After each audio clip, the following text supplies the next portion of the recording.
श्रीमद् भागवत महापुराण हर किसी को संभव नहीं होती श्रवण करने को। धन तो सबके पास है, परंतु धन खर्च करके कोई कथा कराना नहीं चाहता।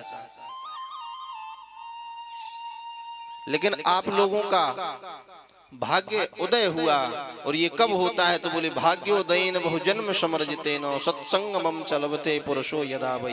जन्म जन्मांतर युग युगांतर कल्प कल्पांतर के जब भाग्यों का उदय होता है तब व्यक्ति को श्रीमद् भागवत महापुराण श्रवण करने को प्राप्त होती है।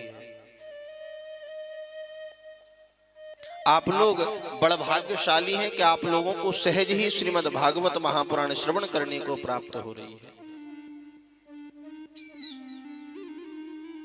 ललितपुर में लगभग कितनी जनसंख्या होगी?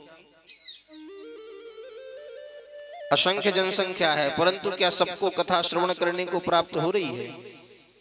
ज्यादा दूर ना जाएं, हमारे आस पड़ोस में ही कितने घर हैं, कितने लोग रहते होंगे? 1000, 100, 200, 500 रहते तो हैं, परंतु क्या सबको कथा श्रवण करने को प्राप्त हो रही है? सबको काम लगा है, सब अपने अपने ग्रस्त में बिजी हैं। ग्रह कारज नाना जंजाला ते अति दुर्गम शैल विशाला। ग्रह के कार्य जो है वो एक शैल के समान है, पर्वत के समान। व्यक्ति के जीवन में इतना समय नहीं कि भगवान का चिंतन कर लें, और जब सहज में भगवान का सत्संग हमें श्रवण करने को प्राप्त हो तो छोड़ना क्यों? कहते ना, एक घड़ी आधी घड़ी आधु में पुनि आध, और तुलसी संगत साधु की हरहि कोटि अपराध। एक घड़ी का सत्संग ना हो तो आधे का हो, आधे का ना हो तो उससे भी आधे का हो, उसके आधे का ना हो तो एक निमिष का मात्र सत्संग हो तो हमारा जीवन सुलभ हो सकता है।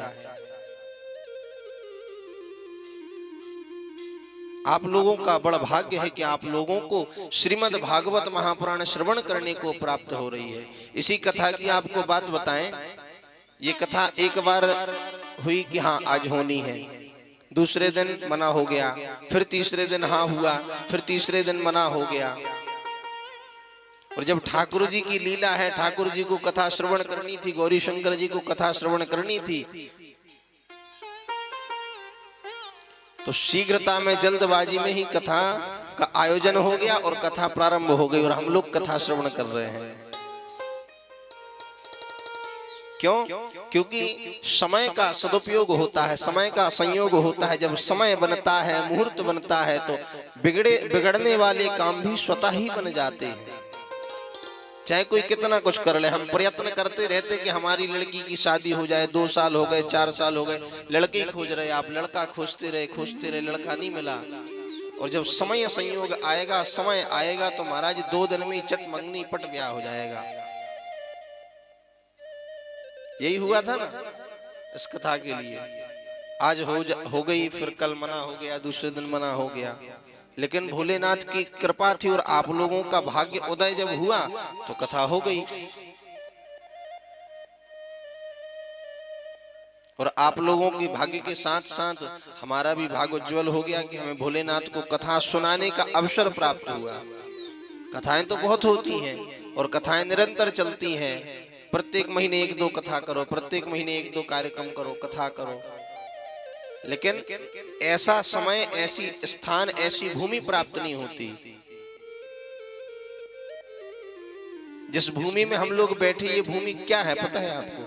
ये भूमि भगवान नरसिंह की बसाई हुई भूमि है, ये मानिए आप। जब ललितपुर बसा नहीं था तब की बात है। जो नरसिंह भगवान का मंदिर है, नरसिंह पीठ है, परम पूज्य श्री राजेंद्र दास जी महाराज की जो पीठ है नरसिंह मंदिर, उस नरसिंह मंदिर की चर्चा है कि जब ये ललितपुर नहीं बसा था तो एक महाराज जी रहते थे, श्री गोपाल दास जी महाराज, जिन्होंने नरसिंह भगवान को वहां विराजित किया। तो जो श्री गोपाल दास जी महाराज थे वो अपनी जटाओं में नरसिंह शालिग्राम को रखते थे, और जब उनका शरीर पूर्ण हुआ तो उनका कहना था कि हम जहां रहते हैं वहीं हमारे नरसिंह शालिग्राम को विराजमान कर दें। नरसिंह मंदिर में हालांकि राम राजा सरकार विराजमान है, किशोरी जी के साथ राम जी विराजमान है विग्रह, परंतु वहां नरसिंह शालिग्राम भी विराजमान है। उन्हीं के नाम से वो मंदिर का नाम है नरसिंह मंदिर, नरसिंह पीठ।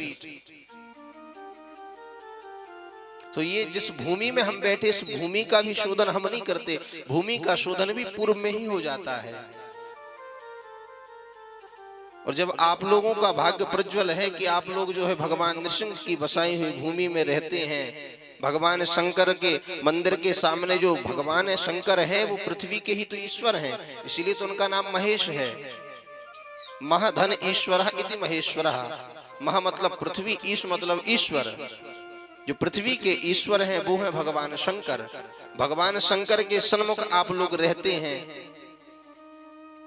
ये आप लोगों का ही तो भाग्य है। लोग सोचते हैं कि हम घर के सामने एक मंदिर बनाएंगे छोटा सा, लोग सोचते हैं कि हम ऐसे जगह रहें जहां कोई तीर्थ स्थल हो, प्राचीन मंदिर हो। और आप लोगों का भाग्य है कि आप लोग ललितपुर में ही निवास करते हैं, ललितपुर में ही आपने जन्म लिया, ललितपुर में ही रहते रहते आपका शरीर शांत होगा। तो ये भगवान की ही तो कृपा है। और जब भगवान की कृपा होती है तो सारे समय संयोग एक साथ एकत्रित हो जाते हैं।